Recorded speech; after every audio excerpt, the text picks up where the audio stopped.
Историята на България е изключително богата, древна и многопластова, обхващаща хилядолетия и оставила значими следи в развитието на европейската и световната цивилизация. Тя е съчетание от тракийско наследство, раннохристиянска култура, средновековно могъщество и дух на възраждане.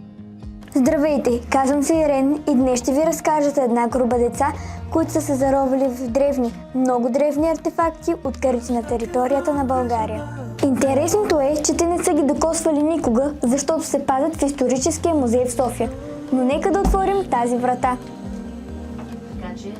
Това е работното място на Вили, в което тя сътворява чудеса. Но сега се е заела да помогне на децата на Чирпан да открият и развият своя талант. Те рисуват, работят с глина и какво ли още не. Тези момичета и момчета сега изработват древна керамика. Наричам я древна, защото техните произведения са копия на керамични съдове, които са ползвали хората преди много векове по нашите земи. Творците ще ви разкажат какво точно са направили, но за тази цел ще се насочим към едно емблематично място в нашия град. И това е къщата на ампулеята Пейо Яворов. Хайде с мен! Чирпан е малък български град, чиято история е впечатляваща палитра от древни цивилизации, борбен дух и природни изпитания.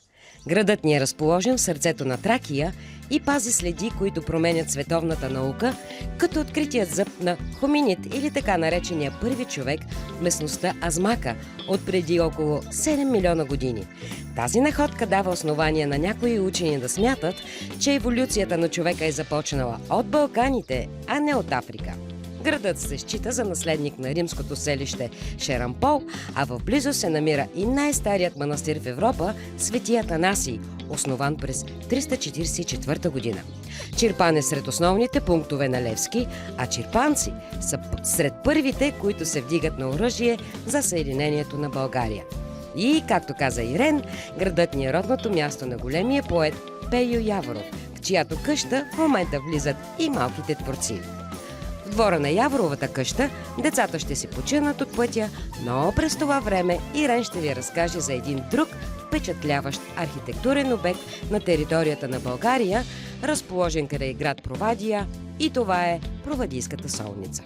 Провадия солницата е голям преисторически комплекс край град Провадия, създаден и обитаван от най-ранните производители на готварска сол в Европа през 6 и 5 хилядолетие преди Христа. Почти през цялата късна праистория те държат монопола на солта от река Дунав до Бяло море и от Черно море до Централните Балкани. Добитата готварска сол се превръща в стока, а търговията с нея води до натрупване на огромни богатства. За да защитят ценната сол от грабители, жителите издигнали масивни каменни стени с дебелина до 2 и 3 метра и височина над 3 метра. Това са най-ранните масивни укрепления в праисторическа Европа. Жителите на това място са били наричани повелители, защото са притежавали монопол над солта, бялото злато на древността. В разцвета си центърът произвеждал до 5 тона сол на една производствена партида. Сега ще ви покажа един по един всички творци. Първият е Боян Мазълов. В проекта Провадийски солници участвам с два предмета. Глинен съд, използван за изваряване на голямо количество разсол, и крепостна стена, широка 2 метра и висока 3 метра, изработена от камъни под формата на кръг. За да се предпази, населението построило по-малки стени, разположени под формата на слънчеви лъчи.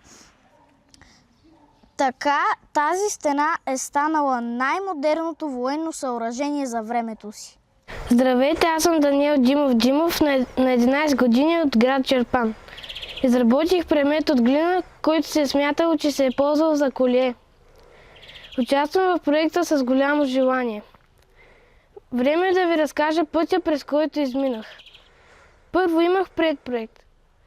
Първият път, когато си изработих предмета, стана добре, но втория път стана по-добре, защото оформих артефакта, изпекох го и го отсветих.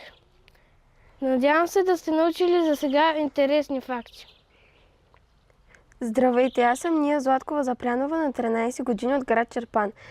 Представям ви проекта, който започна така. В темата ни въведе Вили Стоицова от екипа на професор Васил Николов, който се занимава повече от 25 години с провадийските разкопки. Тя ни впечатли с много богата презентация, като информация, изображения, видеоклипове и за накрай няколко кръстословици. Показа ни много интересни съдове и аз се спрях на ето този. Направих няколко проекта, а самия съд го изработих от глина и то цели 2 пъти, за да мога да избера по-добрия. Здравейте, аз съм Александра Шопова, на 12 години от град Чирпан.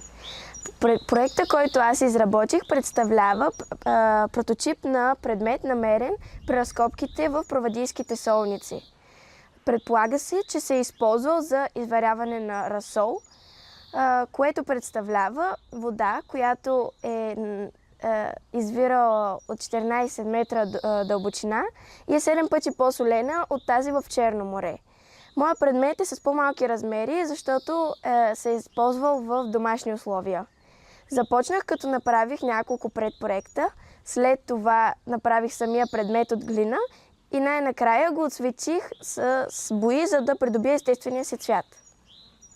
Здравейте! Аз се казвам Мария Савова и съм на 9 години. Включих се малко по-късно в проекта, затова не успях да присъствам на откриването.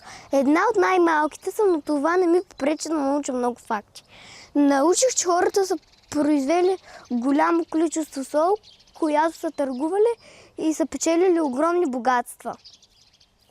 Здравейте, аз съм Наталия Василева и участвам в проекта Провадийски солници с глинен предмет, за който се предполага, че се използвал или за маска, или за украшение. Не беше лесно, но с упоритост успях да го изработя.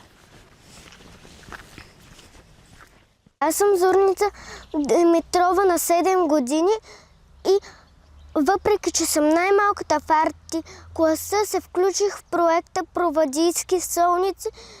Изработих глинен съд, красиво изрисуван отвън. Здравейте, аз съм Жанет Шевкирова на 12 години от град Чирпан.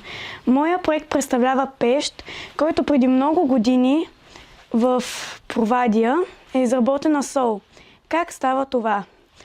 В глинени съдове се сипва много солена изворна вода, която е 7 пъти по-солена от водата в Черно море. Съда се слага в пещта върху огън и след време водата се изпарява и солта остава на дъното на съда. Аз направих 2 предпроекта, изработих пещта от глина и отцветих с боя. Здравейте, казвам се Емили Харди и съм на 11 години. Проектът Провадия солниците ме впечатли с намерените там керамични съдове. Те са над 500 на брой и са инструменти и горивни. Направих 2 предпроекта и след това моделирах с глина предмет, за който се предполага, че е маска. Аз съм Дани. Аз съм Боян. Аз съм Симеон. Ние тримата изработихме макет на крепостната стена. Стената е дебела 2 метра и е висока 3 метра.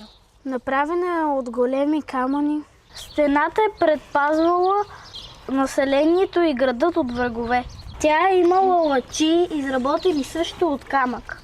Когато влязат един или двама човека между стените, те се заклещвали.